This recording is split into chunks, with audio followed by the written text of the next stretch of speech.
Good morning guys. माँ सरस्वती को याद करके दिन की शुरुआत सुबह 6:15 के लगभग। उठे, मुंह धोए, फिर 1 कप चाय पी। इसके बाद हम बैठ गए थे पढ़ने। 80 तक स्क्वायर लिखी थी, उसके बाद 30 तक क्यूब याद की थी। पहले 25 तक याद की हुई थी, आज 5 क्यूब और याद की।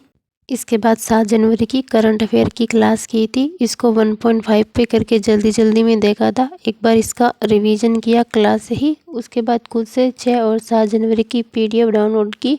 फिर पीडीएफ से दोनों का रिवीजन किया। 8 बजे तक इतना सब किया। फिर हमने चाय पी, 1 कप चाय पीने के बाद हम चले गए थे सीधा नहाने। आज बाहर का मौसम कुछ ऐसा था, काफ़ी धुंध आई हुई थी।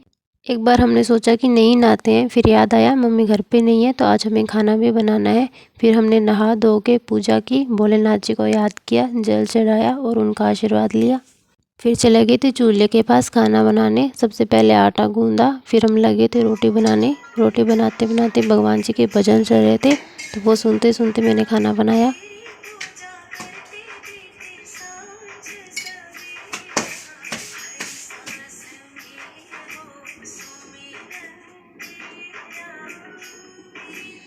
इसके बाद खाना खा के थोड़ी देर रेस्ट करके फिर हम 11 बजे से पढ़ने बैठे थे। सबसे पहले निमिषा मैम की एडिटोरियल की क्लास की। आज वरुण चित्रा सर की क्लास नहीं आई। पहले मैम की वोकैबलरी की, इसके बाद वीडियो को पॉज करके खुद से पूरा आर्टिकल पढ़ा था। सब्जेक्ट और वर्ब को रिलेट करते हुए पढ़ा था। चाहे कोई भी टीचर से पढ़ो, लेकिन सबसे पहले खुद से रीडिंग करो, उसको समझने की कोशिश करो। वरुण चित्रा सर जैसे बोलते हैं कि गधों और घोड़ों की रेस में नहीं भागना है, अच्छे से समझना है। फिर मैम की क्लास देखी खुद से पढ़ के। इसके बाद 14 जनवरी की आशीष गौतम सर की करंट अफेयर की क्लास की थी। इसमें सर ने पीछे का रिवीजन करवाया हुआ था, 1 जनवरी से 10 जनवरी तक का, वो किया। उसके बाद आज की कुछ न्यूज़ थी, उनके अच्छे से नोट्स बनाए। इसके बाद 1:30 बजे से इंग्लिश मेंस की क्लास की थी। वरुण चित्रा सर की ही वो क्लास थी, काफ़ी अच्छी क्लास थी। उसमें सर ने ग्रामर के कॉन्सेप्ट बताए थे, फ्रेज रिप्लेसमेंट के और फिलर्स के क्वेश्चन थे। बहुत हेल्पफुल क्लास थी, काफ़ी सारे कॉन्सेप्ट उससे क्लियर हो गए। इससे बेस्ट टीचर इंग्लिश का शायद ही कोई होगा। सब ट्राई किया पर बहुत अच्छा करवाते हैं वरुण सर। फिर आज मकर संक्रांति थी तो कुछ बनाना था, तो फिर मैंने आज ब्रेड पकौड़े बनाए। आप लोगों को भी मकर संक्रांति की ढेर सारी शुभकामनाएं। भगवान करे आपके सपने जल्दी पूरे हों और आप अच्छी सी अपनी एक जॉब ले लो।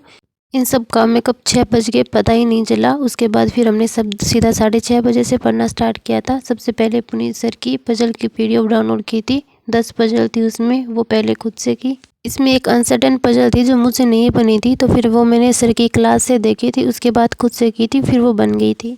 इसके बाद कल रात की अरुण सर की मैथ की जो क्लास थी उसकी पीडीएफ थी। सिंप्लीफिकेशन के, अर्थमेटिक के और डीआई के क्वेश्चन थे, वो खुद से सॉल्व किए। इसके बाद मैंने एसबीआई पीओ का एक मॉक टेस्ट सॉल्व किया था, उसको लगाया नहीं था, सबमिट करके फिर उसको सॉल्व किया, क्योंकि इसमें इंग्लिश के काफ़ी अच्छे क्वेश्चन थे, मैथ और रीजनिंग भी ठीक थी। अभी एसबीआई पीओ के मॉक सबमिट करके ही सॉल्व करती हूँ, फुल लेंथ टेस्ट नहीं दे रही हूँ, वो बाद में स्टार्ट करूँगी। ये था मेरा 14 जनवरी का पूरे डे का शेड्यूल। आज 8 घंटे पढ़ाई की थी, दिन में थोड़ा काम था तो आज कमी की। कल से पूरी कोशिश करूँगी कि अपना 100% टाइम दूँ। तो आप भी अपना जो भी सुझाव हो लेके एसबीआई क्लर्क और पीओ की प्रिपरेशन में आप ज़रूर बताइए कि इससे बेटर मैं हम और क्या कुछ कर सकती हूँ। और कमेंट में आप भी अपना डे ज़रूर शेयर करें। तो अभी रात के 10:30 बज चुके हैं, अभी मैं जा रही हूँ सोने। तो मिलते हैं कल। गुड नाइट, टेक केयर, पढ़ते रहिए।